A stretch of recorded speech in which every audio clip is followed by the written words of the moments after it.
The secret to finding your secret sauce is that it doesn't need to be your sauce. Yeah, hey everybody, this is Ian from Mindful Marketplace, and welcome back to Serve at Scale, our brand new community podcast where we answer the question, what can you borrow to build? What can you leverage to launch? What makes you look like a superhero, a wizard, a wonderkin, or a magician in your niche market, industry, vertical, or locality? So this is a question that comes up quite often in the online entrepreneurial sort of places and spaces, and I just think it's a really confused notion that many people have about finding their USP, unique selling proposition, or their secret sauce, or whatever the right jargon or vernacular is. The truth is, if you're really smart and resourceful and ambitious and maybe even feel a degree of urgency about what it is that you want to put out into the world as a digital media brand or agency, the key to finding your secret sauce, in my view, is not necessarily trying to create the sauce itself. So let's look at a couple really super simple examples. Again, I'm doing this relatively extemporaneously. I have very light notes, so I may make a couple sort of reference mistakes here, but one of the the companies that I've looked at that is doing really, really well with this notion is, no pun intended actually, is actually using Notion, the productivity app that's very, very, very popular, a company called Super, which actually turns Notion pages, Notion database sites, or whatever the right languages, into real websites. So people who are using Notion for organizational purposes, or publishing purposes, or inner office or inner company communication purposes, Super actually allows you to transform those Notion docs into fully featured websites, and they're actually doing quite well using this approach. They have a proprietary process, obviously. This is not super simple tech. I certainly couldn't do it, but they are borrowing the Notion platform, the Notion popularity and toolkit and all the things that allow Super to kind of transform people's static Notion experiences into these really dynamic and interactive websites. It meets a need, but at the same time, they are borrowing another tool, another tech, another piece of software to deliver a service which is quite popular in the online, publishing community. So that might be actually an edge case example, because it still requires some of their own secret sauce to deliver their secret sauce, right? So let's look at something that's a little bit more rudimentary that anyone can do. Now, I don't know this guy's name. Again, I'm just kind of looking at my, very lightly annotated, kind of rules for this podcast. But there's a guy who took a series of Naval Ravikant, I believe his name is, who's this sort of popular Silicon Valley investor and thought leader, and somebody who's quite wise and has a lot of smart things to say about life and about business and about investing. And I believe he started several popular Silicon Valley startups and has invested in many others, but most well known for Angel.co, I believe, is the company his name is most commonly associated with. But this guy took a bunch of novels quotes and turned it into a book, right? And he actually has published this book, which has made him quite popular and internet famous by dint of just borrowing all of these quotes and all this wisdom and all these words from somebody who is really, really sort of highly regarded as someone who's very sage-like and wise in the both the entrepreneurial and the life kind of mastery space. Again, that's Naval Ravikant, who's that person, and this other individual just curated all these quotes and put this book together that has become quite, popular, right? I see people referencing it all the time, and I think this guy has also now gone on to collaborate with other thought leaders to do something very similar. That there's no magic to that, right? His secret sauce in this case is actually the wise, sage-like words and wisdom of Naval Ravikant. I hope I'm pronouncing his name right. Something about the way I'm saying it sounds off, but anyway, there you have it. So, again, your secret sauce does not need to be your sauce. Here's another example from our own business in a Mindful Marketplace in our platform.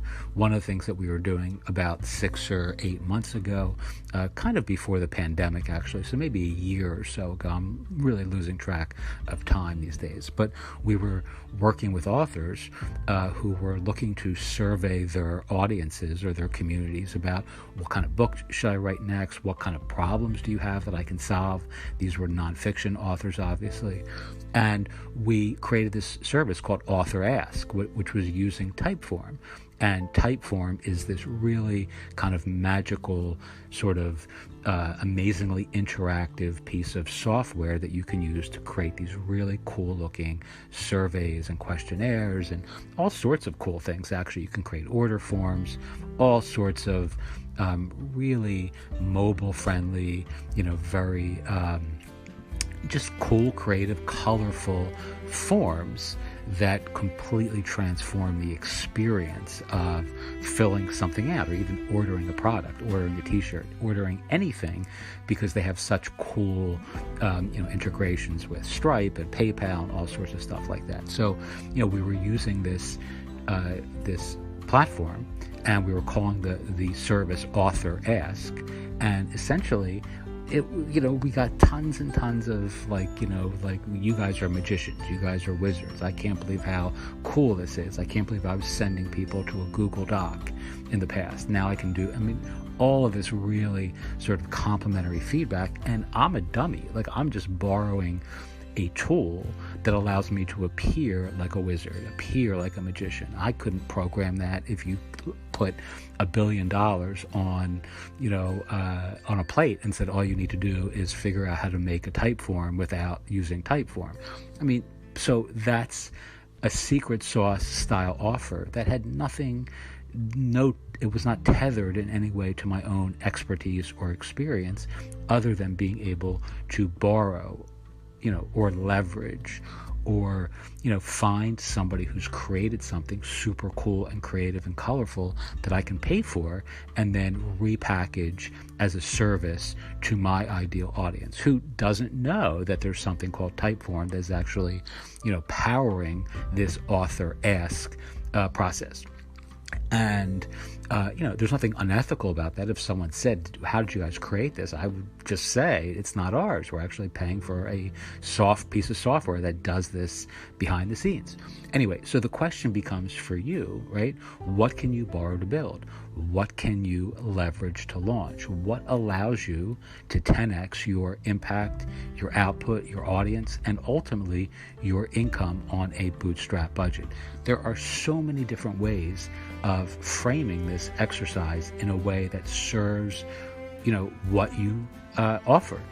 There's keyword research. There's really cool keyword tools like SparkToro, Answer the Public.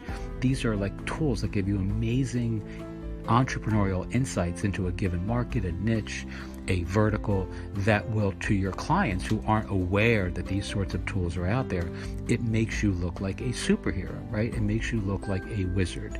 If you can tell your clients the 25 questions that they need to be answering in a blog post or in a short course or in a in a automated email campaign that you're getting from Answer the Public, which is a tool that curates the questions that people in every niche under the sun are asking around keywords, that you can simply plug in and generate all these really cool images and CSV files, and it's just very cool stuff, right? And this makes you look like, as the digital agency, the person or the professional who knows something that is, kind of magical, or I don't want to say superhuman, but it gives you this sort of like, this person's really, really plugged in, when you're really not. All you're plugged into is a keyword tool that you can pay for or use even for free, because both of those two tools have free plans that you can use. So the exercise is quite simple. Ask yourself the question, what can you borrow to build? What can you leverage to launch? Who has my audience, right? Who has my eyeballs? Who has what products or platforms are out there right now that I can use, that I can borrow, that I can pay for, that will generate the appearance of expertise that I may not necessarily have yet on my own. All right, Facebook ads are a great example of this. The Facebook ads, in a certain sense, are a black box secret sauce that you can borrow to build your brand without any previous experience other than running ads, right?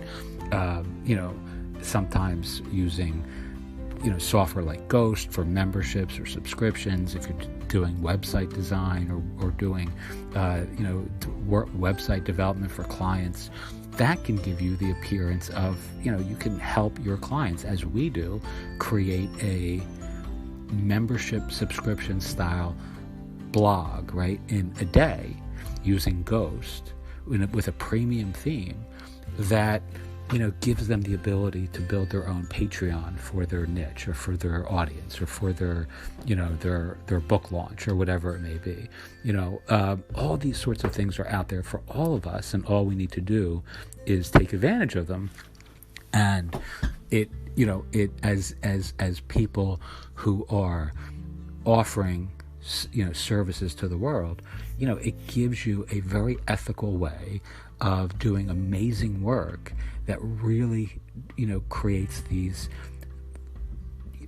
fan-like relationships with your clients, right? They really, really are incredibly not only impressed with you, but they're grateful, and they just feel so excited and enthusiastic, and and empowered by virtue of your introduction into their business or professional lives. So that is pretty much. I'll tell you one last thing. I saw it today, or actually last night, in one of these private communities I'm involved in, or that I'm a member of as a paying member.